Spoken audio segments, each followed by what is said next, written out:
Now, a group of leading business organisations in the United States has taken the unusual step of issuing a statement opposing the Australian government's plans to introduce plain packaging for cigarettes. As you know, Minister Oxon will be joining us on the program later. But these business groups say that the laws would breach many of Australia's international trade obligations. Dr. Cal Cohen is the president of the Emergency Committee for American Trade. He joins us now from Washington. Look, thanks so much for joining us, Cal Cohen. This is a unique group of organisations that have come together to issue this statement. The US Chamber of Commerce, the National Association of Manufacturers, the US States Council for International Business, the National Foreign Trade Council, and many more, and yours. Why are you doing it? We are firm supporters of regulations, Virginia, that will lead to a reduction in the incidence of smoking, especially among youth. However, the approach that seems to be the basis of the Australian initiative fails on two counts in our view. One, it's violative of commitments that the government of Australia has freely entered with its trading partners with regard to the protection of intellectual property. And second, and more serious, is there is no scientific basis that the use of plain packaging will reduce the incidence of smoking. The analysis that most experts have subscribed to is it will reduce the price of tobacco products. By reducing the price, will increase the ability of more people to purchase the product, and the net result will be a rise in the incidence of smoking. The international commitments that have been entered into by Australia indicate that when you're trying to achieve a legitimate objective, one chooses the least trade restrictive measure possible to achieve the legitimate objective. Mm-hmm.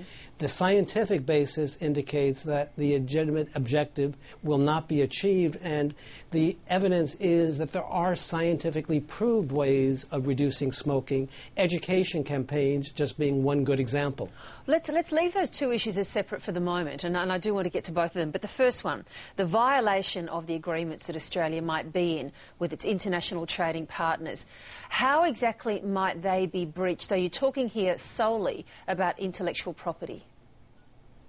We're focusing in the first case on intellectual property under the TRIPS, so-called TRIPS agreement on intellectual property that was negotiated under the WTO, the World Trade Organization. Yes.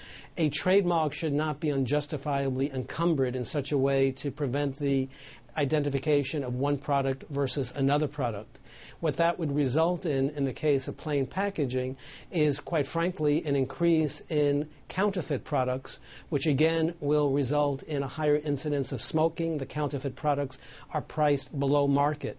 But one brand won't be given prominence over another. All brand names, all trademarks and the like will all be obscured. So while there might be some restriction on that, there certainly won't be one elevated above the other. I don't think that is the issue, Virginia. What I would say is once you don't have the ability to distinguish one product from another, what you will find is you will have more contraband and more counterfeit product in your market. The most frequently counterfeited product in the world today is tobacco products. It's one of the reasons why many governments have second thoughts about the use of plain packaging. It's very easy to copy a package that doesn't have the distinguishing trademarks that set one product apart from another. Cal Cohen, apart from this statement, and a very strong statement it is your group of organisations planning to take any further and stronger action? Are you planning to launch some action with the WTO? It would not be our part to take an action under the WTO, but other governments can take action.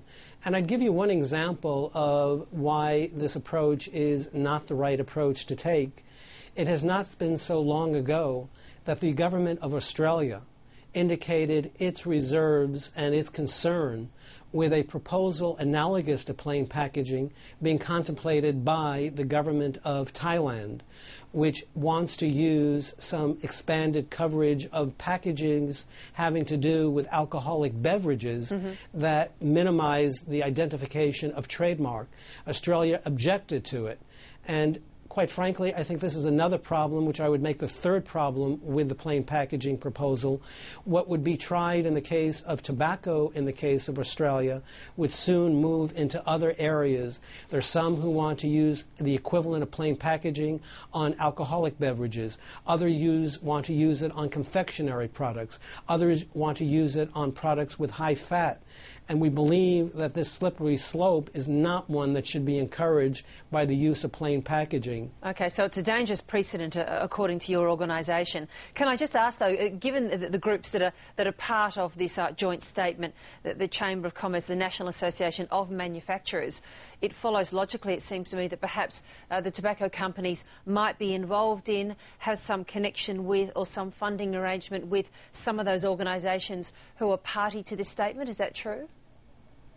I would tell you that not only are tobacco companies represented by our groups, as well confectionery companies, alcoholic beverage companies, companies that produce fast food, all the companies are involved because they see this as an attack on the intellectual property, the trademarks that are the key to the success of these companies, and all are concerned.